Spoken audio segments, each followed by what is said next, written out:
السلام عليكم ورحمة الله وبركاته. بسم الله الرحمن الرحيم. الحمد لله رب العالمين، والصلاة والسلام على رسول الله وعلى آله وصحبه الفائزين برضا الله، أما بعد. اللهم رب اشرح لي صدري ويسر لي أمري واحلل عقدة من لساني يفقهوا قولي. اللهم رب اشرح لي صدري ويسر لي أمري واحلل عقدة من لساني يفقهوا قولي. اللهم رب اشرح لي صدري ويسر لي أمري واحلل عقدة من لساني يفقهوا قولي. ആദരണീയരായ സയ്യിദന്മാരെ, അധ്യക്ഷൻ അലി മുസ്ലിയാർ, സദസ്സിൽ സന്നിധരായ സാദാത്തുക്കളെ, പണ്ഡിതന്മാരെ, നാട്ടുകാരെ, സുഹൃത്തുക്കളെ, നാം ഒരുമിച്ച് കൂടിയിരിക്കുന്നത് വളരെ ധന്യമായ ഒരു സദസ്സിലാണ്. നമ്മളെ ബഹുമാനപ്പെട്ട സുഹൃത്ത് നാട്ടുകൾ അലി മുസ്ലിയാർ പറഞ്ഞതുപോലെ ഇവിടെ വന്നപ്പോൾ അലി മുസ്ലിയാർക്ക് വല്ലാത്ത മനോവിഷമം ശംസുൽ ഉലമയുടെയും കണ്ണിയത്ത് ഉസ്താദിൻ്റെയും നവറുല്ലാഹ് മർക്കദഹുമ അവരെ അനുസ്മരിക്കുന്ന ഒരു സദസ്സായിട്ട് തീരെ ആളില്ലല്ലോ. നമ്മൾ വിഷമെന്ന് വിചാരിക്കേണ്ട, ഈ ഉള്ള ആൾക്കാരെ കൊണ്ട് തന്നെ ഒരു വലിയ സദസ്സായി മാറുമെന്ന് അലി മുസ്ലിയാർ പറയുകയും, അതുപോലെ തന്നെ നമ്മൾ വിചാരിച്ചതും വളരെ ഉഷാറായിക്കൊണ്ട് ഈ ജേസി സംബന്ധിച്ച് ഒരു തെങ്ങി നിറഞ്ഞ സദസ്സ് തന്നെയാണ്. ഇതെല്ലാം ആ കഴിഞ്ഞുപോയ മഹാന്മാരുടെ ബർക്കത്ത് തന്നെയാണ്, കറാമത്ത് തന്നെയാണ് എന്ന് നമുക്ക് മനസ്സിലാക്കാം. ഞാൻ കൂടുതൽ വളരെ പരത്തി നീട്ടി പറയാൻ ആഗ്രഹിക്കുന്നില്ല. നന്ദി ദാറുസ്സലാമിൽ ബഹുമാനപ്പെട്ട ഷെയ്ഖിനെയുമൊത്ത് ജീവിക്കുന്ന കാലത്ത് ഒന്ന് രണ്ട് ചില അനുഭവങ്ങളും അവിടുത്തെ ദർസിലുണ്ടായിരുന്ന കാര്യങ്ങളും മാത്രം പറഞ്ഞുകൊണ്ട് ഞാൻ അവസാനിപ്പിക്കുകയാണ്. ബഹുമാനപ്പെട്ട നമ്മുടെ സുഹൃത്തുക്കൾ നിർബന്ധിച്ചത് കൊണ്ടാണ് ഈ സന്ദർഭത്തിൽ നിങ്ങളുടെ മുന്നിൽ എഴുന്നേറ്റ് നിൽക്കാൻ സാധിച്ചത്. ഓരോ കാര്യം പറയുമ്പോഴും ഞാൻ വളരെ ഭയത്തോടു കൂടി, പേടിയോടുകൂടിയാണ് ഞാൻ സംസാരിക്കുന്നത്. കാരണം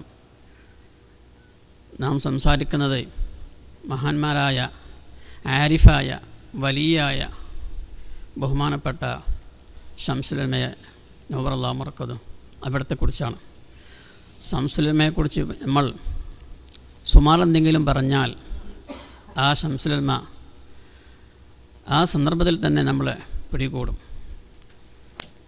നമുക്കെല്ലാം ഉറച്ച് വിശ്വസിക്കാൻ സാധിക്കും, ബഹുമാനപ്പെട്ട ശംസുൽ ഉലമ ഇന്ന് നമ്മളിൽ ഇല്ലെങ്കിലും അവിടുത്തെ അർവാഹുകൾ ഓരോ ഘട്ടത്തിലും ഓരോ സന്ദർഭത്തിലും മുസ്ലിം സമുദായത്തിന് വരുന്ന എന്ത് വിഷമമുണ്ടെങ്കിലും ആ ഓരോ സന്ദർഭത്തിലും ബഹുമാനപ്പെട്ട ശംസുൽ ഉലമയും കണ്ണിയത്തും സമസ്തയുടെ നേതാക്കളും നമ്മളെ നയിച്ചുകൊണ്ടിരിക്കുകയാണ്.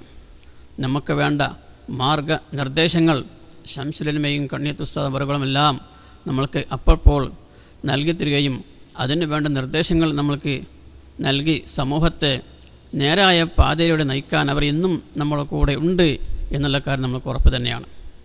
അത് നമ്മുടെ ഓരോ ചരിത്രവും എടുത്തു നോക്കിയാൽ നമ്മൾക്കറിയാൻ സാധിക്കും. എന്ത് വിഷമഘട്ടം വരുമ്പോഴും അതിനെല്ലാം നമ്മൾ ഒന്നിച്ചു കൂടിക്കൊണ്ട് നമുക്ക് തരണം ചെയ്യാൻ സാധിക്കുന്നുണ്ട്.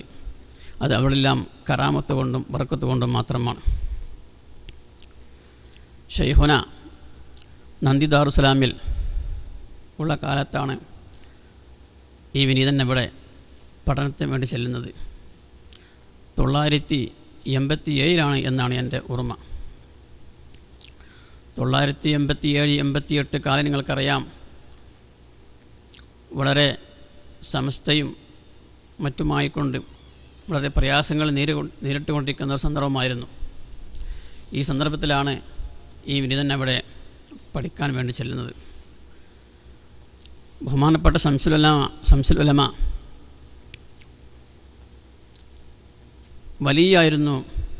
ഔലിയാക്കളുടെ കൂട്ടത്തിൽ വളരെ ഉന്നതിയിലുള്ള ഒരാളായിരുന്നു ബഹുമാനപ്പെട്ട ശംസുൽ ഉലമ. ഈ വിനീതനടക്കം പല ആളുകളും പല സുഹൃത്തുക്കളും സെലക്ഷന് വേണ്ടി നന്ദിയിൽ ചെന്നു. അങ്ങനെ സെലക്ഷൻ നടന്നുകൊണ്ടിരിക്കുമ്പോൾ ദ്വീപിൽ നിന്നും ഒരു വിദ്യാർത്ഥി അവിടെ പഠനത്തിന് വേണ്ടി നന്ദി ദാറുസലാമിൽ വന്നിരുന്നു. അങ്ങനെ സെലക്ഷൻ നടന്നുകൊണ്ടിരിക്കുന്ന സന്ദർഭത്തിൽ ശംസുൽ സെലക്ഷൻ നടത്തിക്കൊണ്ടിരിക്കുന്ന സന്ദർഭത്തിൽ ദ്വീപിൽ നിന്ന് വന്ന ഈ വിദ്യാർത്ഥി ശംസുൽ ഉലമയോട് പറഞ്ഞു, ഞാൻ തങ്ങളാണ് എന്ന്. ശംസുൽ ഉലമയെ നമ്മൾ ആദ്യം മനസ്സിലാക്കണം. ശംസുൽ ഉലമ ഓരോ വ്യക്തിയുടെയും മുഖത്ത് നോക്കിക്കൊണ്ട് ഏതൊരു വ്യക്തിയെയും കണ്ടാൽ ആ സന്ദർഭത്തിൽ തന്നെ ശംസുൽ ഉലമാക്ക് ആ വ്യക്തിയെക്കുറിച്ച്, ആ വ്യക്തിയുടെ വരാൻ പോകുന്ന ഭാവിയെക്കുറിച്ചും കഴിഞ്ഞു പോയ കാലത്തെക്കുറിച്ചും എല്ലാം പ്രവചിക്കാൻ ബഹുമാനപ്പെട്ട ശംസുൽ ഉലമാക്ക് സാധിക്കുമായിരുന്നു. ഏതൊരു വ്യക്തിയെ കണ്ടാലും ആ വ്യക്തിയുടെ മുഖത്ത് നോക്കി അവന് വരാൻ പോകുന്ന ഭാവി പറയാനുള്ള ഒരു കഴിവ് ശംസുൽ ഉലമാക്കുണ്ടായിരുന്നു. ഈ വ്യക്തി ശംസുൽ ഉലമയോട് പറഞ്ഞു, ഞാൻ തങ്ങളാണ്. ആ സന്ദർഭത്തിൽ തന്നെ തങ്ങളാണെന്ന് പറഞ്ഞ ആ സ്പോട്ടിൽ തന്നെ ശംസുൽ ഉലമ ആ വിദ്യാർത്ഥിയോട് പറഞ്ഞു, എന്നാൽ തങ്ങണ്ട, വേഗം പോകാം. ഞാൻ തങ്ങളാണ് എന്ന വിദ്യാർത്ഥി പറഞ്ഞപ്പോൾ ഉടനെ ശംസുൽ ഉലമ പറഞ്ഞു, എന്നാൽ തങ്ങണ്ട, പോകാം. അപ്പോൾ ദ്വീപിലെന്ന വിദ്യാർത്ഥി മനസ്സിലാക്കി ശംസുൽ ഉലമയോട് ഞാൻ തങ്ങളാണെന്ന് പറഞ്ഞാൽ നമുക്കെല്ലാം അറിയാം, അഹ്ലുൽ ബൈത്ത് എന്ന് പറഞ്ഞാൽ, സയ്യിദന്മാരെന്ന് പറഞ്ഞാൽ ശംസുൽ ഉലമക്ക് അത്രയും വലിയ ബഹുമാനവും ആദരവുമായിരുന്നു. നമുക്കറിയാം, ഫിഖഹിൻ്റെ ക്ലാസ്സായാലും ഹദീസിൻ്റെ ക്ലാസ്സായാലും സയ്യിദന്മാർ പറയുമ്പോൾ ശംസുൽ ഉലമയുടെ മുഖം ചുവന്ന നിറമാവുകയും അവരുടെ ആദരവോടുകൂടി വളരെ ശബ്ദം കുറച്ചുകൊണ്ടാണ് സയ്യിദന്മാരെ സംബന്ധിച്ച് പറയുക. അത് പാണക്കാട് സയ്യിദന്മാരായാലും അല്ലാത്ത സയ്യിദന്മാരായാലും ശംസുൽ ഉലമ സയ്യിദന്മാർ പറയുമ്പോൾ വളരെ വികാരഭരിതനായിക്കൊണ്ട് മാത്രമായിരുന്നു ശംസുൽ ഉലമ സംസാരിക്കാറുള്ളത്. അങ്ങനെ പിന്നീട് ഈ വിദ്യാർത്ഥി അവിടെ നിന്ന് ഉടനെ ആ കോളിൽ നിന്ന് പോവുകയാണ്. കുറച്ച് ദിവസങ്ങൾക്ക് ശേഷം ഈ വിദ്യാർത്ഥിയെ പറ്റി പിന്നെ കേട്ടത്, അദ്ദേഹം കൊയിലാണ്ടിക്കടുത്ത് പോയി കളവ് നടത്തി പിടിക്കപ്പെട്ട് പോകാനുണ്ടായത്. ശംസുൽ ഉലമ ആ വിദ്യാർത്ഥിയുടെ മനസ്സ് വായിച്ചു. ശംസുൽ ഉലമയുടെ മുന്നിൽ കാബെട്ട് നടിച്ചുകൊണ്ട് ഞാൻ തങ്ങളാണെന്ന് പറഞ്ഞുകൊണ്ട് ശംസുൽ ഉലമയുടെ സ്നേഹം പിടിച്ചു പറ്റാൻ വേണ്ടി ഒരു ദുരുപയോഗം നടത്തിയപ്പോൾ ശംസുൽ ഉലമ പിടികൂടുകയും തന്നെയുമല്ല, അദ്ദേഹം തങ്ങളല്ല, കള്ളനാണ്, സമുദായത്തിന് ഇത്തരം ആൾക്കാർ ആവശ്യമില്ല എന്ന് തെളിയിക്കുന്ന ഒരു സംഗതിയാണ് അവിടെ നമുക്ക് കാണാൻ സാധിച്ചത്. അതുപോലെ തന്നെ ശംസുൽ ഉലമ നമ്മുടെ കാഴ്ചയിൽ പല ആൾക്കാരും പറയാറുണ്ട്, പലപ്പോഴും പറയാറുണ്ടായി, ശംസുൽ ഉലമ ഭയങ്കര ഗൗരവത്തിൻ്റെ ആളാണ്, ഭയങ്കര ഗാംഭീര്യമാണ്, മറ്റുള്ള ആൾക്കാർ പോലെ എല്ലാവരോടും ചിരിക്കുകയോ തമാശ പറയുകയോ സംസാരിക്കുകയോ ഒന്നും ചെയ്യുകയില്ല. മറ്റുള്ള ചില പണ്ഡിതന്മാർ അങ്ങനെയല്ല, സമൂഹത്തിലേക്ക് ഇറങ്ങിച്ചെന്ന് അവർക്ക് വേണ്ട ശുശ്രൂഷകൾ ചെയ്തു കൊടുത്ത് എല്ലാ കാര്യങ്ങളും ചെയ്യുന്ന ആളാണ് ശംസുൽ ഉലമ. അങ്ങനത്തെ ആളല്ല എന്നൊക്കെ ചില ആൾക്കാർ പറയുന്നത് കേൾക്കാറുണ്ട്. ശംസുൽ ഉലമ തഖ്വയുടെയും തഖ്വ നിറഞ്ഞ അള്ളാഹുവിനെ പേടിക്കുന്ന ഓരോ 24 മണിക്കൂറും അള്ളാഹുവിനെ പേടിച്ചുകൊണ്ട് ദീനിന് വേണ്ടിയും സമുദായത്തിന് വേണ്ടിയും സമൂഹത്തിന് വേണ്ടിയും പ്രവർത്തിക്കുന്ന ആളായിരുന്നു ബഹുമാനപ്പെട്ട ശംസുൽ ഉലമ. അതുപോലെ തന്നെ ആ സന്ദർഭത്തിൽ ഒരു ദിവസം ശംസുൽ ഉലമ നമ്മുടെ ഹദീസ് ബുഖാരി ക്ലാസ് നടത്തിക്കൊണ്ടിരിക്കുമ്പോൾ ശംസുൽ ഉലമ പറഞ്ഞു, ഇന്നെനിക്ക് അല്പം നേരത്തെ പോകേണ്ടതുണ്ട് എന്ന് പറഞ്ഞു. അങ്ങനെ അന്നത്തെ ക്ലാസ് കുറച്ച് നേരത്തെ, സാധാരണ എടുക്കുന്നതിലും അത്ര സമയമില്ലാതെ കുറച്ച് നേരത്തെ ക്ലാസ് നിർത്തിക്കൊണ്ട് ശംസുലുലമ അന്ന് പോയി. പിന്നെ അന്വേഷിച്ചപ്പം കേട്ടത് ശംസുലുലമയുടെ ഒരു അയൽവാസി ശംസുലുലമക്കെതിരെ ഒരു കേസ് കൊടുത്തിരുന്നു. കാര്യം വളരെ നിസ്സാരമാണ്. പക്ഷേ എന്തിനാണ് ഈ കേസ് കൊടുത്തത്? ഒരു ചെറിയ പനയുടെ വിഷയത്തിലാണ്. ചിലപ്പോൾ നിങ്ങൾ കേട്ടിരിക്കും. അതിൻ്റെ പിന്നിൽ പ്രവർത്തിച്ചത് അന്നത്തെ ബിദഈ പ്രസ്ഥാനക്കാരായ ജമാഅത്തുകാരായിരുന്നു. ഈ ജമാഅത്ത് ശംസുലുലമയുടെ പുരൻ്റെ അടുത്ത് കുറച്ച് അപ്പുറം ഇപ്പുറമൊക്കെ ആയിരിക്കും ചില ബിദഈ പ്രസ്ഥാനക്കാർ ശംസുലുലമയുടെ അവർക്ക് നമുക്കറിയാം, ശംസുലുലമയോടും സമസ്തൻ്റെ നേതാക്കളുമെല്ലാം ബിദഈ പ്രസ്ഥാനക്കാർക്ക് എല്ലാ നിലക്കും എതിർപ്പുണ്ടാകുമല്ലോ. അങ്ങനെ ശംസുലുലമയോട് ആ ഉള്ള വെറുപ്പ് ഒന്ന് പ്രകടിപ്പിക്കാൻ വേണ്ടി, ശംസുലുലമയെ ഒന്ന് പരാജയപ്പെടുത്താൻ വേണ്ടി അവർ ഉള്ളിൽ കൂടി തന്ത്രം മെനഞ്ഞുകൊണ്ട് ശംസുലുലമക്കെതിരെ കേസ് കൊടുപ്പിച്ചു ഈ വ്യക്തിയോട്. ഈ വ്യക്തി തെക്കൻ കേരളത്തിൽ നിന്നും വന്നതാണ്. അദ്ദേഹം ശംസുലുലമയുടെ തൊട്ടടുത്ത പറമ്പിൽ വാടകയ്ക്ക് താമസിക്കുകയാണ്. ഇയാളൊരു ഗവൺമെൻറ് ഉദ്യോഗസ്ഥനും കൂടിയാണ്, മുസ്ലിമാണ്, എല്ലാം കൂടിയാണ്. എങ്കിലും ഈ ജനങ്ങൾ ഇദ്ദേഹത്തിൻ്റെ ബേക്കിൽ കൂടിക്കൊണ്ട് അദ്ദേഹത്തെ പറഞ്ഞു പറ്റിച്ച് ശംസുലുലമയൊന്ന് തറ പറ്റിക്കാമെന്ന് ആലോചിച്ചുകൊണ്ട് കേസ് കൊടുത്തു. ശംസുലുലമക്ക് കോടതിയിൽ നിന്ന് നോട്ടീസ് വന്നു. അങ്ങനെ കേസിന് ശംസുലുലമ ഹാജരായി. ആ കേസ് നമ്മൾ അതിനോട് ബന്ധപ്പെട്ട ആൾക്ക് അന്വേഷണം കേട്ടത് ഏകദേശം ഒരു കൊല്ലത്തോളം നീണ്ടുപോയി എന്നാണ്. അങ്ങനെ ഒരു ദിവസം കോടതിയിൽ ചെന്നപ്പോൾ വക്കീൽ ശംസുലുലമയോട് ചോദിച്ചു, അല്ല മുസ്ലിയാരെ, നിങ്ങളുടെ പറമ്പിൽ ഈ പറയപ്പെട്ട വ്യക്തിയുടെ പുരക്ക് ഭീഷണിയായിക്കൊണ്ട് നിൽക്കുന്ന ഒരു പനയുണ്ടോ? ഒരു ഉപകാരവുമില്ലാത്ത, ഒരാവശ്യവുമില്ലാത്ത ഈ പന നിങ്ങൾക്കൊന്ന് മുറിച്ചു കൊടുത്തുകൂടെ? ശംസുലുലമ പറഞ്ഞു, എൻ്റെ പറമ്പിൽ പനയുണ്ട്, അത് അദ്ദേഹത്തിൻ്റെ പുരക്ക് ഭീഷണിയാണ് എന്നെനിക്കറിയില്ല. പിന്നീട് ശംസുലുലമ ഈ കേസ് ഉണ്ടായപ്പോൾ ഈ കാലയളവിൽ ഒരു യൂണിവേഴ്സിറ്റിയിൽ നിന്ന് ഒരു പുസ്തകം, ഒരു ഗ്രന്ഥം വരുത്തുകയുണ്ടായി. വൃക്ഷങ്ങളെപ്പറ്റിയും മലകളെപ്പറ്റിയും ധാരാളം പഠിക്കുന്ന ഒരു പുസ്തകം വരുത്തി. അങ്ങനെ ശംസുലുലമ ഈ നമ്മുടെ നാട്ടിലുള്ള ധാരാളം മരങ്ങളെപ്പറ്റി പഠിക്കുകയുണ്ടായി.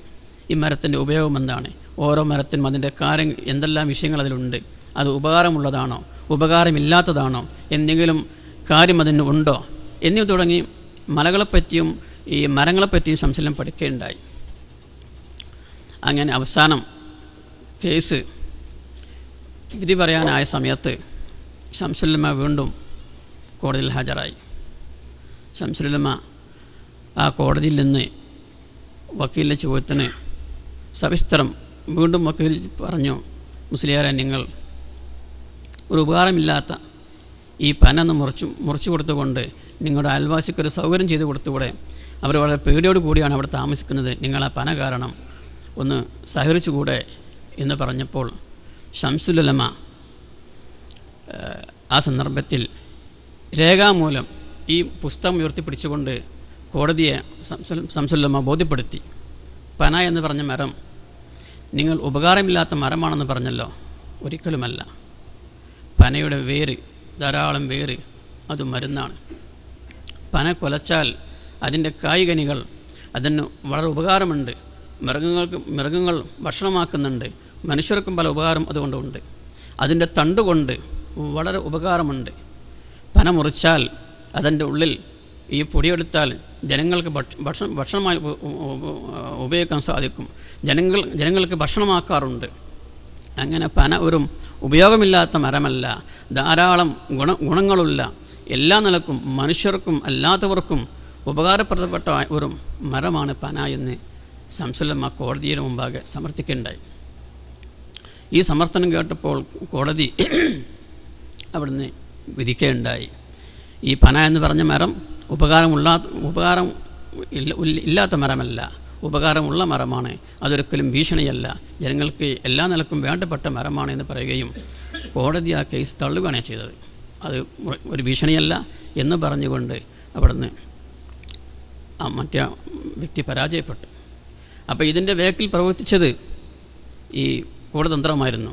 പിന്നീട് അദ്ദേഹം ആ മനുഷ്യൻ ശംസുലമ്മയുടെ പുറയിൽ വരികയും ശംസുലമ്മയോട് പൊരുത്തപ്പെടിക്കുകയും എന്നെ ഇങ്ങനെ കുടിക്കുകയാണെന്ന് പറയുകയും ശംസുലമ്മയുമായി കൊണ്ട് വളരെ സ്നേഹത്തിൽ വർത്തിക്കുകയുമാണ് പിന്നെ ഉണ്ടായത്. അപ്പോൾ ആദ്യം തന്നെ ബഹുമാനപ്പെട്ട ശംസുലമ്മയോട് അദ്ദേഹം വന്നുകൊണ്ട് പറയുകയാണെങ്കിൽ ശംസുലമ്മ ഉപകാരം ചെയ്ത് കൊടുക്കും. പക്ഷേ അവർ ശംസുലമ്മയെ മനസ്സിലാക്കാതെ ശംസുലമ്മയെ പരാജയപ്പെടുത്താൻ വേണ്ടി, കുറ്റപ്പെടുത്താൻ വേണ്ടിയാണ് കോടതിയെ സമീപിച്ചത്. പിന്നീട് ശംസുലമ്മ നിരുപാധികം ആ പന മുറിച്ചു കൊടുക്കുകയും ആ അയൽവാസിക്ക് വേണ്ട എല്ലാ ഉപകാരവും ചെയ്തു കൊടുക്കുകയാണ് ചെയ്തത്. ഇതിൽ നമുക്കുള്ള പാഠം, ശംസുലമ്മ ഇത്രയേറെ പ്രായമായെങ്കിലും പഠനം നിർത്തിയിരുന്നില്ല. തന്നെയുമല്ല, ശംസുലമ്മ ആരുടെ മുമ്പിലും ഒരു ഘട്ടത്തിലും തലകുനിക്കാൻ തയ്യാറാവാത്ത, അത് അഹങ്കാരമല്ല, അത് പഠിച്ച് മനസ്സിലാക്കി ശംസുലമ്മ അതിന് വേണ്ട വിധത്തിൽ അത് കൈകാര്യം ചെയ്തുകൊണ്ട് പഠിപ്പിച്ചു കൊടുക്കുന്ന ഒരു സ്വഭാവമായിരുന്നു ബഹുമാനപ്പെട്ട ശംസുലമ്മക്ക് ഉണ്ടായിരുന്നത്. അതുപോലെ തന്നെ ശംസുലമ്മ നമ്മൾ പറഞ്ഞല്ലോ സൂഫിവരനായിരുന്നു, വളരെ പണ്ഡിതനായിരുന്നു. ഇസ്തിഹ്ലാറുൽ അർവാഹ് എന്ന് പറഞ്ഞാൽ റൂഹുകളെ ഹാജറാക്കുന്ന, മരിച്ചുപോയ, നമ്മളെന്ന് മരണപ്പെട്ടു പോയ മഹാന്മാരുമായി കൊണ്ട് ധാരാളം ബന്ധപ്പെടുന്ന ഒരു പ്രത്യേക സ്വഭാവം ബഹുമാനപ്പെട്ട ശംസുലമ്മക്കുണ്ടായിരുന്നു. ഏതൊരു മക്ബറിൽ ചെന്നാലും അല്ലെങ്കിൽ ഏതൊരു പ്രിയപ്പെട്ട സ്ഥലങ്ങളിൽ ചെന്നാലും അവിടുത്തെ ആൾക്കാരെ മനസ്സിലാക്കി അവരുടെ അർവാഹുമായി ബന്ധപ്പെട്ട് അവരുടെ ജീവിതവുമായി ബന്ധപ്പെട്ടുകൊണ്ട് സംസാരിക്കുവാനും അവരെ പറ്റിയുള്ള ചരിത്രങ്ങൾ പറയുവാനും ശംസുലമ്മ വളരെയധികം താല്പര്യം കാണിച്ചിരുന്നു. ശംസുലമ്മയുമായി ബന്ധപ്പെട്ട് കഴിഞ്ഞാൽ അങ്ങനത്തെ കാര്യങ്ങൾ ശംസുലമ്മ പറഞ്ഞു തരുമായിരുന്നു എന്ന് നമുക്ക് മനസ്സിലാക്കാൻ സാധിച്ചിട്ടുണ്ട്. തന്നെയുമല്ല, സമസ്തക്കെതിരെ നമ്മുടെ മറുപക്ഷം കേസ് കൊടുത്തപ്പോൾ നമ്മുടെ സമസ്തയുടെ കേസ് നടത്തിയിരുന്നത് ബഹുമാനപ്പെട്ട അവറാൻകുട്ടി ഹാജിയും അതുപോലെ തന്നെ ആലിബാബയുമായിരുന്നു. അങ്ങനെ കേസ് നടന്നുകൊണ്ടിരിക്കുമ്പോൾ ഓരോ കേസിൻ്റെയും വിധി വരുമ്പോൾ ശംസുലമ്മ നാളെ അല്ലെങ്കിൽ മറ്റന്നാൾ കേസിൻ്റെ വിധി പറയുകയാണെങ്കിൽ ഒരു ദിവസമോ 2 ദിവസം മുമ്പ് തന്നെ വരാൻ പോകുന്ന വിധി ശംസുലമ്മ ഇവരോട് നേരത്തെ പറയുമായിരുന്നു. നമുക്ക് വരാൻ പോകുന്ന വിധി ഇന്നതാണ്, നമുക്ക് അനുകൂലമാണോ പ്രതികൂലമാണോ എന്ന് ശംസുലമ്മ ഈ കേസ് നടത്തിപ്പുകാരായ അവറാൻകുട്ടിയോടും ആലിബാബയോടും പറയാറുണ്ടായിരുന്നു. നമ്മൾക്ക് മനസ്സിലാക്കാൻ സാധിക്കുന്നു. അതെന്തായിരുന്നു? അതിന് ശംസുലമ്മ പറയാറുള്ളത്, ഷെയ്ഖിൻ്റെ പള്ളിയിൽ തൂർ അങ്ങനെ പറഞ്ഞത്. ഷെയ്ഖിൻ്റെ പള്ളി നമുക്കറിയാം, കോഴിക്കോട് അല്ലേ, ഷെയ്ഖിൻ്റെ പള്ളിയിൽ തൂർ അങ്ങനെയാണ് പറഞ്ഞത് എന്ന് പറഞ്ഞാൽ നമുക്ക് മനസ്സിലാക്കാം. ശംസുലമ്മ അർവാഹുകളുമായി കൊണ്ട് ബന്ധപ്പെട്ട് നേരത്തെ കാര്യങ്ങൾ മനസ്സിലാക്കുവാനും കാര്യങ്ങൾ പറഞ്ഞു തരുവാനും വളരെ കഴിവുള്ള വ്യക്തിയായിരുന്നു ബഹുമാനപ്പെട്ട ശംസുലമ്മ. അതുപോലെ തന്നെ സമസ്തയുടെ കേസ് നടക്കുമ്പോൾ 2-3 പ്രാവശ്യം കേസ് തള്ളുകയും വീണ്ടും കേസ് കൊടുത്ത് വളരെ പ്രസക്തമായ ഒരു കേസിൻ്റെ അവസാന ഘട്ടം വന്നപ്പോൾ ശംസുലമ്മ തന്നെയാണ് ഈ കേസിന് വേണ്ടപ്പെട്ട കാര്യങ്ങൾ വക്കീലന്മാരെ കണ്ട് അതിന് ഓടി നടന്ന് ഇവിടെയെല്ലാം നമ്മൾ മനസ്സിലാക്കേണ്ടത് ഈ ശംസുലമ്മ എന്ത് ചെയ്തു, സമുദായത്തിന് എന്ത് ചെയ്തു, ജനങ്ങൾക്ക് വേണ്ടി എന്ത് ചെയ്തു എന്ന് നമ്മൾ വളരെ ഗൗരവമായി ചിന്തിക്കേണ്ട വിഷയമാണ്. ഇത്ര പ്രായമായ സമയത്ത് പോലും ഈ സമുദായത്തിന് വേണ്ടി, ഈ ദീനിന് വേണ്ടി, നമ്മുടെ സുന്നത്ത് ജമാഅത്ത് നിലനിർത്താൻ വേണ്ടി ശംസുലമ്മ അഹോരാത്രം പ്രവർത്തിച്ചിരുന്നു എന്നും നമ്മൾ അറിഞ്ഞിട്ടില്ല, നമ്മൾ മനസ്സിലാക്കിയിട്ടില്ല. നമ്മളെ കുറ്റപ്പെടുത്തുകയല്ല, അത്രയും പ്രയാസപ്പെട്ടാണ് ശംസുലമ്മ ഈ ദീനിനെയും സുന്നത്ത് ജമാഅത്തിന് വേണ്ടി, ദീനിന് വേണ്ടി ശംസുലമ്മ പ്രവർത്തിച്ചത്. അങ്ങനെ നാളെ കേസ് നടക്കാനിരിക്കുമ്പോൾ അസറിന് പോയിട്ട് അന്നത്തെ വക്കീൽ കൃഷ്ണയ്യറായിരുന്നു. കൃഷ്ണയ്യർ എന്ന് പറഞ്ഞാൽ നമ്മൾ അറിയപ്പെട്ട കൃഷ്ണയ്യറല്ല, വേറെ ഒരു കൃഷ്ണയ്യർ ഉണ്ടായിരുന്നു. ഈ വക്കീലിനെ പോയി ശംസുലമ്മ കാണുകയും അവിടെ നിന്ന് കേസിന് വേണ്ട പോയിൻറ്റുകൾ എല്ലാ കാര്യങ്ങളും പറഞ്ഞു കൊടുത്ത് ശംസുല്ലമ്മ വക്കീലെല്ലാം സജ്ജമാക്കി വൈകുന്നേരം അങ്ങനെ വീട്ടിലേക്ക് തിരിച്ചു പോയി. അന്ന് രാത്രി ഇശ ആയപ്പോൾ ശംസുല്ലമ്മ പെട്ടെന്ന് പറഞ്ഞു ഡ്രൈവറോട്, വണ്ടിയെടുക്ക്, വക്കീലിനെ പോയിട്ട് കാണണം. ഈ സന്ദർഭത്തിൽ ഷെയ്ഖുനാൻ്റെ ഖാദിമ് നമ്മുടെ അബ്ദുൽ ഗഫൂർ മുണ്ടക്കുളം, ദാരി മുണ്ടക്കുളം അദ്ദേഹമുണ്ട്, അത് ഷെയ്ഖുനാൻ്റെ ഡ്രൈവറുമുണ്ട്. അവർ അന്തം വിട്ടു. കാരണം വൈകുന്നേരം പോയി കേസിന് വേണ്ട എല്ലാ കാര്യങ്ങളും പഠിപ്പിച്ചു കൊടുത്ത് വക്കീലിനെ സജ്ജമാക്കി നാളെ ഞങ്ങൾ നേരത്തെ പോകണം എന്നെല്ലാം പറഞ്ഞുകൊണ്ട് കേസ് പഠിപ്പിച്ച് ശംസുല്ലമ്മ പുറയിലെത്തിയതാണ്. ഇശാ സമയത്ത് പറയുന്നു, വണ്ടിയെടുക്കും, പെട്ടെന്ന് വക്കീലിനെ പോയി കാണണം.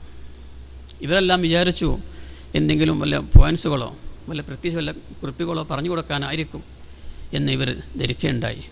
പക്ഷേ അവിടെ എത്തിയപ്പോൾ അവർ കണ്ട കാഴ്ച മറ്റൊന്നായിരുന്നു.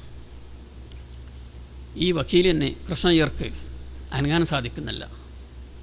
അദ്ദേഹം വളരെ നിശ്ചലനായിക്കൊണ്ട് അനങ്ങാൻ സാധിക്കാതെ സംസാരിക്കാൻ സാധിക്കാതെ വളരെ പേടിയിൽ ഒരു നിൽക്കുന്ന സന്ദർഭമാണ് ശംസുല്ലമ്മ കണ്ടത്. അദ്ദേഹത്തിൻ്റെ ബന്ധപ്പെട്ടവർ എത്രയും പെട്ടെന്ന് ഹോസ്പിറ്റലിൽ എത്തിക്കാൻ വേണ്ടിയുള്ള വത്തപ്പാടിലായിരുന്നു. അങ്ങനെ ശംസുല്ലമ്മ അവിടെ എത്തി. ശംസുല്ലമ്മ പറഞ്ഞു, നിങ്ങൾ പേടിക്കണ്ട, സമാധാനമാവുക. ബന്ധപ്പെട്ടവർ പറഞ്ഞു, നിങ്ങൾ പേടിക്കണ്ട, അല്പം നേരം നിങ്ങൾ ക്ഷമിക്കുക. ശംസുല്ലമ്മ കൃഷ്ണയ്യരെ മന്ത്രിച്ചു, വെള്ളം മന്ത്രിച്ചു കൊടുത്തു. അല്പം നേരം ശംസുല്ലമ്മ അവിടെ നിന്നുകൊണ്ട് പറഞ്ഞു, കൃഷ്ണയ്യർ നിങ്ങൾ പേടിക്കണ്ട, നാളെ കാലത്ത് നിങ്ങൾ കേസിന് പോകണം, ഒരു പേടിയും പേടിക്കണ്ട എന്ന് പറഞ്ഞുകൊണ്ട് ശംസുല്ലമ്മ തിരിച്ചു പോന്നു.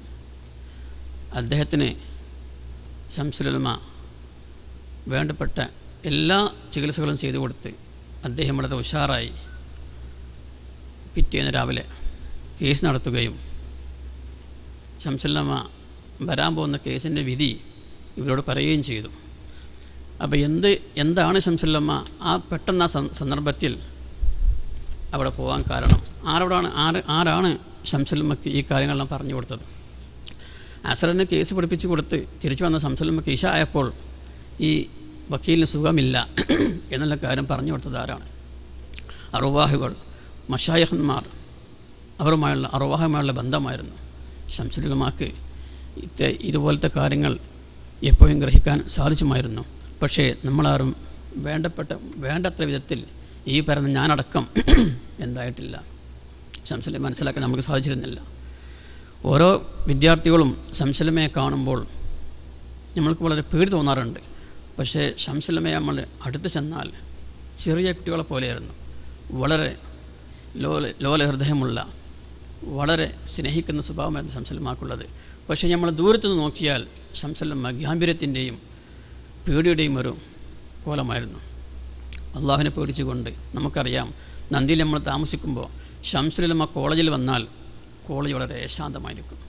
ശംസുല്ലമ്മയുടെ കാറ് കോളേജിൽ എത്തിക്കഴിഞ്ഞാൽ കോളേജ് ആകെ ശാന്തമായി, വളരെ ഒച്ചപ്പാടുകളില്ലാതെ. ശംസുല്ലമ്മൻ്റെ ആ ബഹുമാനം, ആ പേടി കൊണ്ട് വളരെ ശാന്തമായിക്കൊണ്ടാണ് കോളേജിൽ എന്നറിയപ്പെടുക. തന്നെയുമല്ല, നമ്മൾ പള്ളിയിലേക്ക് പോകുമ്പോൾ നിങ്ങൾക്കറിയാം, പഠിക്കുന്ന കാലമാണ്, ഓടിച്ചാടി കോളേജിൽ നിന്ന് വന്നുകൊണ്ട് പള്ളിയുടെ പരിസരത്ത് കൂടെ നമ്മൾ പോകുമ്പോൾ ശംസുല്ലമ്മ പള്ളിയുടെ റൂമിലുണ്ടെങ്കിൽ നമ്മൾ വളരെ ശ്വാസം അയച്ചാൽ പോലും എന്തെങ്കിലും ശബ്ദം കേൾക്കുന്ന പോലത്തിൽ മാത്രമാണ് ശംസുല്ലമ്മയുടെ ആ പള്ളിയുടെ അടുത്ത് നമ്മൾ പോവുക. അത്രയും പേടിയായിരുന്നു, ബഹുമാനമായിരുന്നു. ഒരു ദിവസം ഞാൻ ഓർക്കുന്നു, ശംസുല്ലമ്മ നമ്മളെ കോളേജിൽ നിന്ന് ഇറങ്ങി വരുന്ന, ഇപ്പം ഇങ്ങനെ വരികയാണെങ്കിൽ ഇവിടെയാണ് പള്ളി, അവിടെ ഒരു വാതിലുണ്ട്, ഇതുപോലത്തെ ഒരു വാതിൽ. നമ്മളിവിടുന്ന് വരുന്നത് നോക്കും, ശംസുല്ലമ്മൻ്റെ വാതിൽ അടഞ്ഞു കിടക്കുകയാണോ തുറന്നു കിടക്കുകയാണോ. തുറന്നു കിടക്കുകയാണെങ്കിൽ നമ്മൾ ചിലപ്പോൾ വേറെ വഴിയുണ്ട്, ആ വഴി കൂടെ വരാൻ സാധിക്കുക. കാരണം ശംസുല്ലമ്മൻ്റെ മുമ്പിൽ പെടുക എന്ന് പറഞ്ഞാൽ അത്രയും പേടിയായിരുന്നു. ഒന്നും പറഞ്ഞിട്ടല്ല, അത്ര ബഹുമാനമാണ്, പേടിയുമാണ്. ഒരു ദിവസം ഞങ്ങൾ വരുമ്പോൾ ശംസുല്ലമ്മ ആ വാതിക്കൽ നിൽക്കുന്നുണ്ട്. ശംസുല്ലമ്മയെ കണ്ടവരെല്ലാം തിരിച്ചോടാൻ തുടങ്ങി. ആരും പള്ളിയിലേക്ക് വരാതെ കാണുമ്പോൾ തന്നെ തിരിച്ചും കൊണ്ടു പോകും. എൻ്റെ സുഹൃത്ത് അറക്കൽ അബ്ദുറസാഖ് ദാരിമി, നിങ്ങൾക്കറിയാം, അദ്ദേഹം ശ്രദ്ധിക്കാതെ നേരെ നടന്നുപോയി. മുന്നിലെത്തി സംസലം വിളിച്ചു, ഇവിടെ വാടാന്ന് പറഞ്ഞു. അപ്പോഴാണ് അദ്ദേഹം മേലോട്ട് നോക്കുന്നത്. സംസലം ഇടയിൽപ്പെട്ട അദ്ദേഹം തിരിച്ചു നടക്കാൻ നോക്കി. സംസലം പറഞ്ഞു, ഇവിടെ വാ. പേടിച്ചുകൊണ്ട് ചെന്നു. പറഞ്ഞപ്പോൾ എന്താണ്? ഒന്നുമല്ല, ഓഫീസിൽ പോയിട്ടൊരു കാര്യം പറയാൻ വേണ്ടിയാണ്, വേറൊന്നുമല്ല. ഓഫീസിൽ പോയിട്ടൊരു കാര്യം പറയാൻ വേണ്ടി ഒരു വിദ്യാർത്ഥിയെ ശംസുലമ്മ കാത്തിരിക്കുകയാണ്. പക്ഷേ ശംസുലമ്മയെ കാണുന്നവരെല്ലാം എന്താണ്? പേടിച്ചുകൊണ്ട് ബഹുമാനിച്ചുകൊണ്ട് തിരിച്ചു പോവുകയാണ്. അപ്പോൾ അത്രയും ബഹുമാനത്തിലും ആദരവിലും പേടിയിലുമായിരുന്നു ശംസുലമ്മയെ നമ്മൾ കണ്ടിരുന്നത്.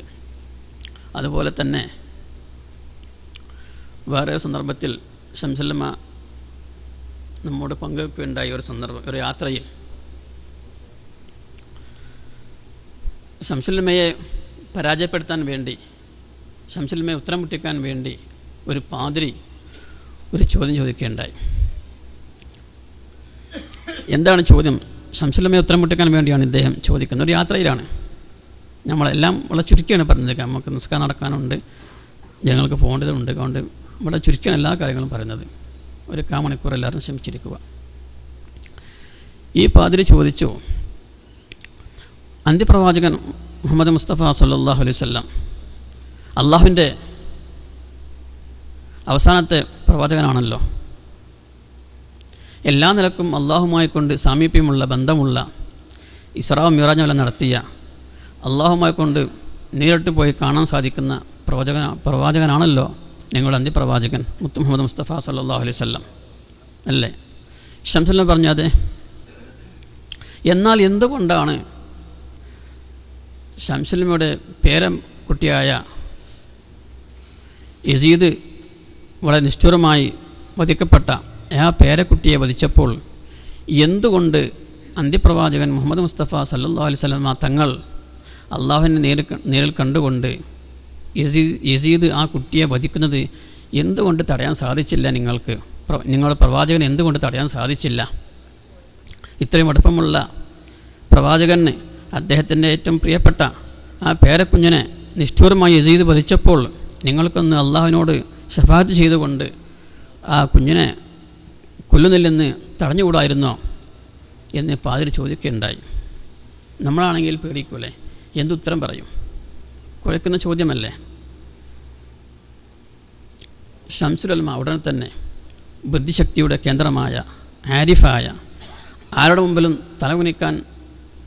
തലകുനിക്കേണ്ടി വന്നിട്ടില്ലാത്ത ബഹുമാനപ്പെട്ട ശംസുലമ്മ ഉടനെ തന്നെ പാതിരിയോട് നല്ല നിലക്ക് മറുപടി കൊടുത്തു. അത് മുഹമ്മദ് നബി പോയിരുന്നു, അള്ളാൻ്റെ അടുത്ത് പോയിരുന്നു. മുഹമ്മദ് നബി അവിടെ ചെന്നു. അവിടെ ചെന്നപ്പം ദൈവം വളരെ ദുഃഖിതനായി ഇരിക്കുന്നുണ്ട്, ദുഃഖിച്ചു കൊണ്ടിരിക്കുകയാണ്. കാര്യം തിരക്കിയപ്പോൾ ദൈവം പറഞ്ഞു, എന്ത്? എൻ്റെ പുത്രനെ കൊന്നപ്പോൾ എനിക്ക് തടയാൻ സാധിച്ചില്ല. കാരണം യേശു ക്രിസ്തു എന്താണ്? അവരെ പുത്രനാണ്, ദൈവപുത്രനാണല്ലോ. ദൈവപുത്രനെ കൊന്നപ്പോൾ എനിക്ക് തടയാൻ സാധിച്ചില്ല. ഞാൻ ആ ദുഃഖത്തിൽ വളരെ വിഷമിച്ചിരിക്കുകയാണ്. എന്നിട്ട് ശംസുലമ്മ പറഞ്ഞു, സ്വന്തം പുത്രനെ കൊല്ലുമ്പോൾ തടയാൻ സാധിക്കാത്ത ദൈവത്തിനോട് എൻ്റെ പേരമകനെ കൊല്ലുമ്പോൾ പിന്നെ അത് ദൈവത്തിന് തടയാൻ സാധിക്കുമോ? ദൈവപുത്രനെ തന്നെ, നിങ്ങളുടെ ദൈവപുത്രനായ യേശുവിനെ കുരിശിലേറ്റിയപ്പോൾ ദൈവത്തിന് തടയാൻ സാധിച്ചില്ല. അപ്പോൾ ചോദ്യത്തിന് അതേ ചോദ്യത്തോടു കൂടി ശംസുലമ്മ ഉടനടി മറുപടി കൊടുക്കുകയാണ്. ഈ പാതിരി ശംസുലയുടെ മുമ്പിൽ തലകുനിച്ച് കിളിമ്പിനായി മടങ്ങാനുണ്ടായത്. പാതിരി ചോദിച്ചത് ശംസുലമ്മയെ മുട്ടുകുത്തിക്കാൻ വേണ്ടിയാണ്. പക്ഷേ റബ്ബിൻ്റെ തൗഫീഖ് കൊണ്ട് ശംസുലമ്മ ജീവിക്കുന്ന കാലത്തും ശംസുലമ്മയുടെ വഫാത്ത് കാലത്തും ശംസുലമ്മയെ പരാജയപ്പെടുത്താൻ ഒരാൾക്കും സാധിച്ചിട്ടില്ല. എന്തെല്ലാം കോലാഹലങ്ങളും എന്തെല്ലാം വിഷയങ്ങളും ശംസുലമ്മയെ പറഞ്ഞിട്ടുണ്ട്.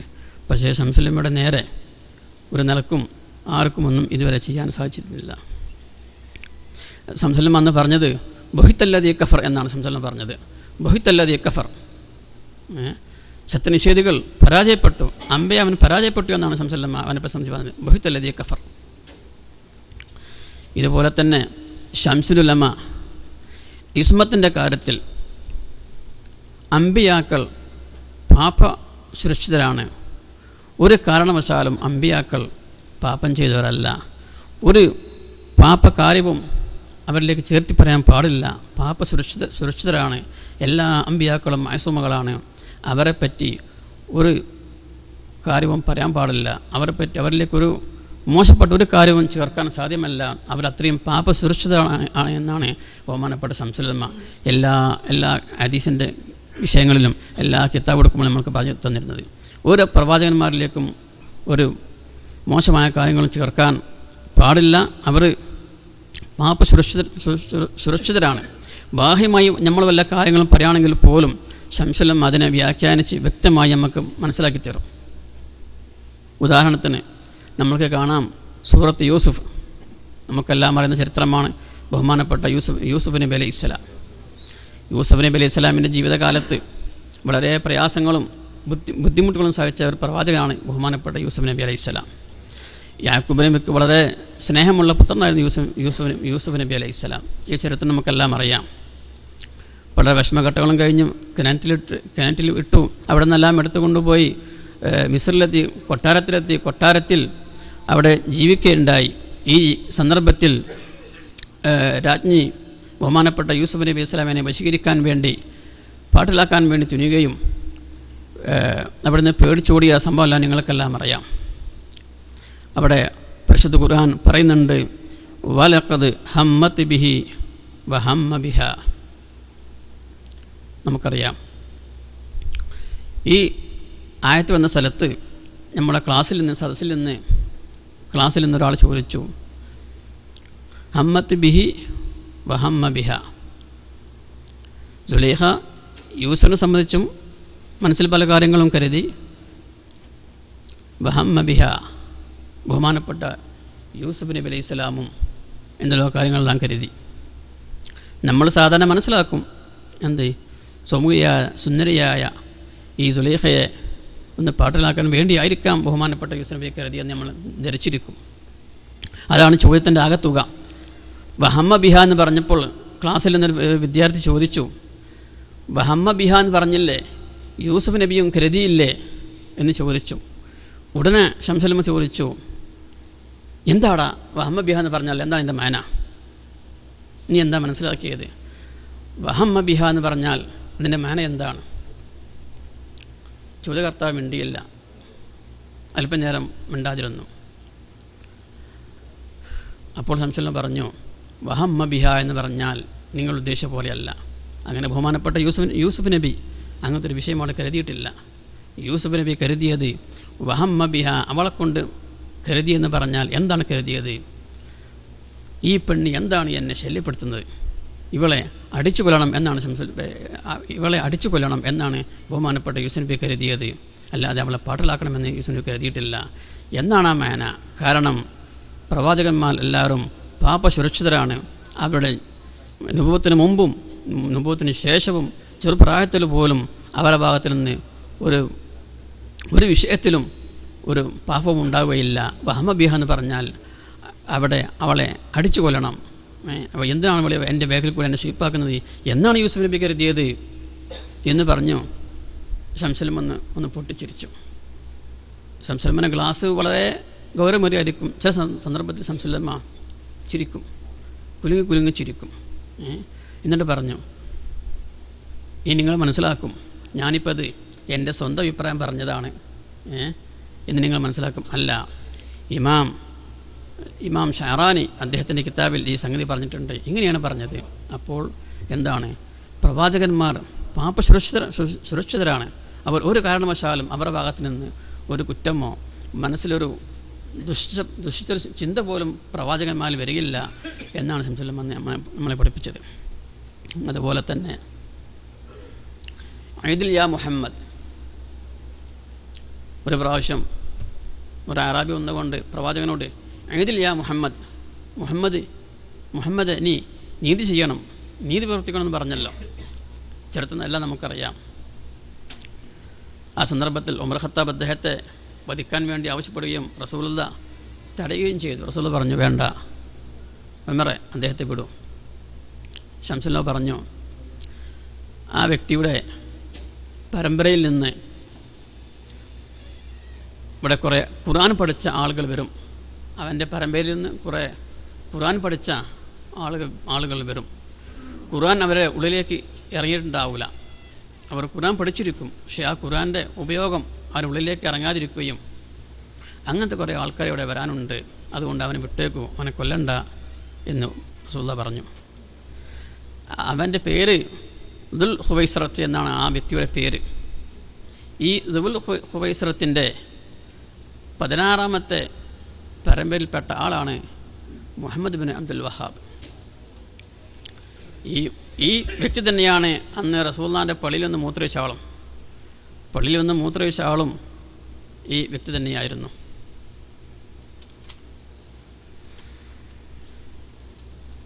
അതുകൊണ്ട് ചുരുക്കുകയാണ്, നമ്മൾക്ക് അനുവദിച്ച സമയം കഴിഞ്ഞു പോവുകയാണ്.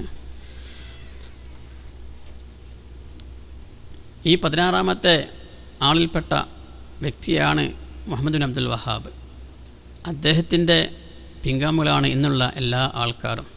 അവിടെ ശംസുൽ എന്ന് പറഞ്ഞത് ഇവരെല്ലാം എന്താണ്, ഖുർആൻ പഠിക്കുകയും ഇവർക്കെല്ലാം റസൂലുള്ള സാധാരണ മനുഷ്യനാണ് എന്നുള്ള വിശ്വാസമുള്ള ആൾക്കാരാണെന്ന ഈ ദുൽ ഹുവൈസ്റത്തിൻ്റെ പാർട്ടിയിൽപ്പെട്ട ഈ വ്യക്തിയുടെ പരമ്പരയിൽ വന്ന മുഹമ്മദ് ബിൻ അബ്ദുൽ വഹാബിൻ്റെ ഈ പരമ്പരയിൽ വന്ന ആൾക്കാരുടെ എല്ലാവരുടെയും വിശ്വാസം എന്താണ്? പ്രവാചകൻ മുഹമ്മദ് മുസ്തഫ സല്ലല്ലാഹു അലൈഹി വസല്ലം സാധാരണ വ്യക്തികളാണ് എന്നുള്ള ഒരു കാര്യമാണ് അന്ന് ശംസുൽ ഇമാം പറഞ്ഞു തന്നത്. അപ്പോൾ അവരെ പരമ്പരയിൽപ്പെട്ട വ്യക്തിയാണ് ഇന്നത്തെ നമ്മുടെ നാട്ടിലുള്ള ബിദഈ പ്രസ്ഥാനക്കാർ തുടങ്ങിയ ആൾക്കാർ. ഞാൻ കൂടുതൽ പറയുന്നില്ല, നമുക്ക് സമയം കഴിഞ്ഞതുകൊണ്ട് ഒരു കാര്യം കൂടി മാത്രം പറഞ്ഞുകൊണ്ട് ഞാൻ നിർത്തുകയാണ്. നമ്മുടെ ശംസുൽ ഉലമയുടെ ഭക്ഷണ രീതിയും അതുപോലെ തന്നെ ശംസുൽ ഉലമയുടെ ക്ലാസ്സിൽ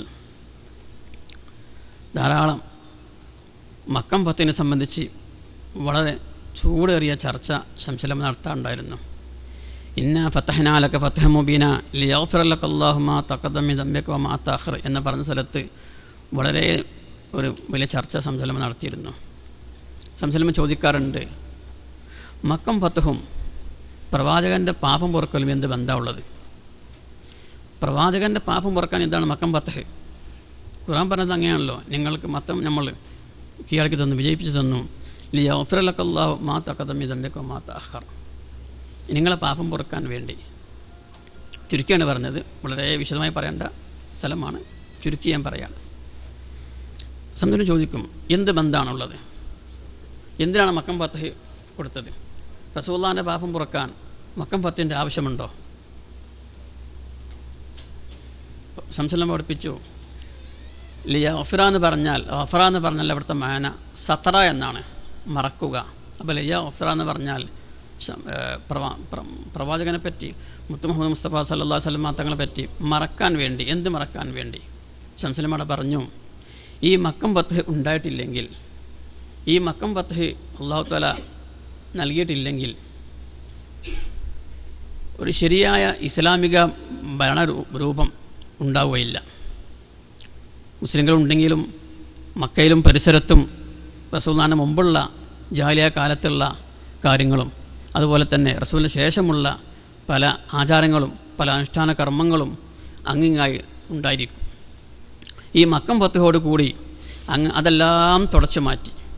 ഒരു കാരണവശാലും പ്രവാചകൻ്റെ പേരിൽ ഒരു ആക്ഷേപങ്ങളും ഉന്നയിക്കാൻ ആർക്കും സാധിക്കാത്ത വിധത്തിൽ, റസൂലുള്ളാഹിനെ ആക്ഷേപിക്കാൻ പറ്റിയ കോലത്തിൽ അല്ലെങ്കിൽ റസൂലുള്ളാഹിനെ മോശമാക്കി പറയാൻ പറ്റിയ ഒരു ചിന്താഗതിയുമില്ലാതെ ഒരു പ്രവർത്തനമില്ലാതെ എല്ലാം അല്ലാഹു സുബ്ഹാനഹു വ തആല ഈ മക്കം ഫത്ഹോട് കൂടി ഇല്ലാതെയാക്കി. മക്കം ഫത്ഹോട് കൂടിയും 4 ഖലീഫമാരെ ഭരണത്തോടു കൂടിയും 30 കൊല്ലം 3 മാസമാണല്ലോ അവിടെ ഭരണം ഉണ്ടായിരുന്നത്. ഈ കാലഘട്ടം ഈ 30 കൊല്ലവും 3 മാസവും കൂടിയ കാര്യങ്ങളെ കൊണ്ട് മാത്രമാണ് ഈ 4 മദ്ഹബ് അനുസരിച്ച് ദീനിനെ ചിട്ടപ്പെടുത്തിയത്. അപ്പം ലിയഗ്ഫിറ എന്ന് പറഞ്ഞാൽ ശംസുൽ ഉലമ അവിടെ വ്യാഖ്യാനിച്ചത് ലിയസ്തുറ എന്ന, പ്രവാചകന് മുമ്പും ശേഷവും വരാൻ പോകുന്ന അധിക്ഷേപങ്ങൾ, ആക്ഷേപങ്ങൾ അല്ലെങ്കിൽ എന്തെങ്കിലും ഒരു മോശമായി വരുന്ന പ്രയാസങ്ങൾ ഉണ്ടാകുന്ന എല്ലാ കാര്യങ്ങളും മറക്കാൻ വേണ്ടിയാണ് മക്കം ഫത്ഹ് കൊടുത്തത്. മക്കം ഫത്ഹോട് കൂടി എല്ലാം സുരക്ഷിതമായി, എല്ലാ ആക്ഷേപങ്ങളും ഇല്ലാതെയായി എന്നാണ് ശംസുൽ ഉലമ അവിടെ നമ്മളെ പറഞ്ഞു പഠിപ്പിച്ചത്. ഇനി കൂടുതൽ ഞാൻ പറയുന്നില്ല. ഇതുപോലെ തന്നെ ശംസുൽ ഉലമയുടെ ഭക്ഷണം വളരെ കുറച്ച് മാത്രം ഭക്ഷണം കഴിക്കുന്ന ആളായിരുന്നു ശംസുൽ ഉലമ. ഭക്ഷണത്തിന് ഒരു പ്രത്യേക നിബന്ധനകളോ എന്ത് കിട്ടിയാലും ഭക്ഷണം കഴിക്കുന്ന ഒരാളായിരുന്നു. പക്ഷേ ശംസുലുലമ കുറേ കാലം ജാമ്യയിൽ പഠിപ്പിക്കുന്ന മുദ്രശായിക്കുന്ന കാലത്ത് ഒരു റിയാദയിൽ ഏർപ്പെട്ടിരുന്നു. റിയാദ, ആ റിയാദ ഉള്ളപ്പോൾ ഇറച്ചും മീനും തീരെ ഒഴിവാക്കുകയും വർജിക്കുകയും കുറേ കാലം ഇറച്ചും മീനും തീരെ ഉപയോഗിക്കാത്ത ഒരു കാലഘട്ടമാണ് ശംസുലുലമക്ക് ഉണ്ടായിരുന്നത്. വഫാത്തിൻ്റെ മുമ്പ് ചില ഡോക്ടർമാരെ നിർബന്ധിച്ച പ്രകാരം വല്ലപ്പോഴും അല്പം മുമ്പ് വല്ലപ്പോഴുമെല്ലാം ഇറച്ചി മീനും വളരെ കുറച്ച് മാത്രം കഴിക്കുന്ന ആളായിരുന്നു ശംസുലുലമ. ഭക്ഷണം വളരെ കുറച്ച് കഴിക്കുകയും ബാക്കി എല്ലാ സമയവും ഇബാദത്തിലായിക്കൊണ്ട് തഖ്വയിലായിക്കൊണ്ട് മുഴുകുന്ന ആളുമായിരുന്നു ശംസുലുലമ. ഞാൻ ദീർഘിപ്പിക്കുന്നില്ല. ഒരൊറ്റ കാര്യം കൂടി പറഞ്ഞുകൊണ്ട് ഞാൻ അവസാനിപ്പിക്കുകയാണ്. നമുക്കറിയാം സൂറത്തുൽ ബഖറ ശംസുലുലമ ജീവിതത്തിൽ ഇതവിടുത്തെ ഖാദിമിൽ നിന്ന് കിട്ടിയ വിവരമാണ്. ഉറക്ക് വളരെ കുറഞ്ഞ ആളായിരുന്നു ശംസുലുലമ. ശംസുലുലമക്ക് മറ്റു പരിപാടികളില്ലാത്ത ദിവസം വീട്ടിൽ നേരത്തെ ഉണ്ടെങ്കിൽ ശംസുലുലമ ഇശാ നിസ്കരിച്ച ഉടനെ പെട്ടെന്നുറങ്ങുകയും ഒരു 12 മണിയാകുമ്പോഴേക്കും ശംസുലുലമ എണീക്കുകയും ചെയ്യും. ഈ 12 മണിക്ക് എഴുന്നേറ്റാൽ പിന്നെ സുബഹി വരെ ബഹുമാനപ്പെട്ട ശംസുലുലമ നവറല്ലോ മർക്കദവും നിസ്കരിക്കുന്ന, ഖുർആൻ ഓതിക്കൊണ്ട് നിസ്കരിക്കുന്ന സമ്പ്രദായമായിരുന്നു ശംസുലുലമക്ക് ഉണ്ടായിരുന്നത്. ഈ നിസ്കാരത്തിൽ അൽബക്രയും ആലിമ്രാനും ശംസുലുലമ ഓതി തീർക്കും. ഇതവിടുത്തെ ഖാദിം ഒരു ദിവസം ആ പറയിൽ പല ദിവസം രാത്രി പാർക്കാറുണ്ട്. പക്ഷേ ഒരു ദിവസം അവർ അല്പം സംസാരിച്ചുകൊണ്ട് നേരം വൈകി കിടക്കാനും വൈകി. അങ്ങനെ 12 മണിക്ക് ശംസുലുലമ എഴുന്നേറ്റ് ലേറ്റ് ഇട്ടു. ഇത് കണ്ടപ്പോൾ അവർ വേഗം ലൈറ്റ് ഓഫാക്കി. അവർ മിണ്ടാതെ കിടന്നു. ശംസുലുലമ ലേറ്റിട്ട് ഒളു കൊടുത്ത് നിസ്കാരം ആരംഭിച്ചു. സുബഹി വരെ ശംസുലുലമ നിസ്കരിക്കുകയാണ്. ഈ നിസ്കാരത്തിൽ അൽബക്രയും ആലിമ്രാനും ശംസുലുലമ ഓതി തീർക്കുമായിരുന്നു. അങ്ങനെ അവിടുത്തെ പത്നിയോട് ചോദിച്ചു, ശംസുലുലമ ഷെയ്ഖുന ഇത് എപ്പോഴും സ്ഥിരമായിട്ട് ചെയ്യാനുള്ള കാര്യമാണോ? അവിടുത്തെ ഭാര്യ പറഞ്ഞു, ഇതൊരു 10-25 കൊല്ലത്തോളമായി ശംസുലുലമ ഇങ്ങനെ തന്നെയാണ്. വേഗം കിടക്കുകയും ഒരു രാത്രി 12 മണിക്ക് എഴുന്നേറ്റ് സുബഹി വരെ ഖുർആൻ ഓതിക്കൊണ്ട് നിസ്കരിക്കുന്ന പതിവായിരുന്നു ശംസുലുലമക്ക് ഉണ്ടായിരുന്നത്. ഈ ജീവിതമല്ല നമുക്ക് ആർക്കറിയാം ശംസുലുലമയെ പറ്റി. ഇത്രയും ധന്യമായ ജീവിതമായിരുന്നു ബഹുമാനപ്പെട്ട ശംസുലുലമ. ഇനിയും പറയുകയാണെങ്കിൽ ധാരാളം പറയാനുണ്ട്. അതുകൊണ്ട് സമയം അവസാനിച്ചുകൊണ്ട് അല്ലാഹു സുബ്ഹാനഹു വ തആല അവിടെ എല്ലാം ബർക്കത്ത് കൊണ്ട് നമ്മളെല്ലാം ഹലാല ഉദ്ദേശങ്ങൾ പൂർത്തീകരിക്കുമാറാവട്ടെ. ശംസുലുലമ നമ്മൾക്ക് വേണ്ടി ഇന്നും ജീവിച്ചു കൊണ്ടിരിക്കുകയാണ്. നമ്മൾക്ക് വേണ്ട ഉപദേശ നിർദ്ദേശങ്ങൾ തന്നുകൊണ്ട് നമ്മളിൽ നയിക്കുന്നുണ്ടെന്ന് ബോധം നമ്മൾക്കുണ്ടായിരിക്കണം. അല്ലാഹു സുബ്ഹാനഹു വ തആല നമ്മുടെ എല്ലാം ഹലാല ഉദ്ദേശങ്ങൾ പൂർത്തീകരിക്കുമാറാവട്ടെ. ശംസുലുലമയുടെയും കണിതുസ്താൻ്റെയും സമസ്തയുടെയും മരണപ്പെട്ടു പോയ എല്ലാ നേതാക്കളുടെയും ദർജ ഉയർത്തി കൊടുക്കുമാറാവട്ടെ. നാളെ ജന്നാത്തുൽ ഫിർദൗസിൽ നമ്മയും അവരെയും ഒരുമിച്ച് കൂട്ടുമാറാവട്ടെ. അല്ലാഹു സുബ്ഹാനഹു വ തആല മരിക്കുന്ന സന്ദർഭത്തിൽ നമുക്കെല്ലാം ലാ ഇലാഹ ഇല്ലല്ലാ എന്നും പറഞ്ഞ് മരിക്കാൻ തൗഫീഖ് ചെയ്യുമാറാവട്ടെ. നമുക്കറിയാം ബഹുമാനപ്പെട്ട ശംസുലുലമ ലാ ഇലാഹ ഇല്ലല്ലാ എന്നുള്ള കലിമത്ത് തൗഹീദ് ഉച്ചരിച്ചുകൊണ്ട് വഫാത്തായ വ്യക്തിയാണ്. നമ്മൾക്ക് ഉറപ്പാണ്, പ്രവാചകൻ പഠിപ്പിച്ചല്ലോ, മൻ കാന ലാ ഇലാഹ ഇല്ലല്ലാ ദഖൽ ജന്ന. ആഖിറ കലാം ലാ ഇലാഹ ഇല്ലല്ലാ എന്നായാൽ ദഖൽ ജന്ന എന്ന് നമ്മളെ പഠിപ്പിച്ചിരിക്കുകയാണ്. ആ കലിമത്ത് തൗഹീദ് ഉച്ചരിച്ചുകൊണ്ടാണ് ശംസുലുലമ നമ്മൾ വഫാത്തായത്. അപ്പോൾ ശംസുലുലമയെ പറ്റിയോ കണ്ണീദുസ്ഥാനെ പറ്റിയോ സമസ്തയോട് ഒരാളെ പറ്റിയോ നമ്മൾക്ക് ഒരു സംശയം തോന്നേണ്ട ആവശ്യമില്ല. അവർ ഹക്കിൻ്റെ പാതയിലാണ്, സത്യത്തിൻ്റെ പാതയിലാണ്. ആ പാതയിൽ ചലിക്കാൻ അല്ലാഹു സുബ്ഹാനഹു വ തആല നമുക്കെല്ലാം തൗഫീഖ് ചെയ്യുമാറാവട്ടെ എന്ന് പറഞ്ഞുകൊണ്ട് ആഖിറു ദുആഇ അൽഹംദുലില്ലാഹി റബ്ബിൽ ആലമീൻ. അസ്സലാമു അലൈക്കും വറഹ്മത്തുള്ളാഹി വബറകാതുഹു. നിങ്ങളെല്ലാവരും എനിക്ക് വേണ്ടി പ്രാർത്ഥന ഉൾപ്പെടുത്തണമെന്ന് വസിയത്ത് ചെയ്യുന്നു.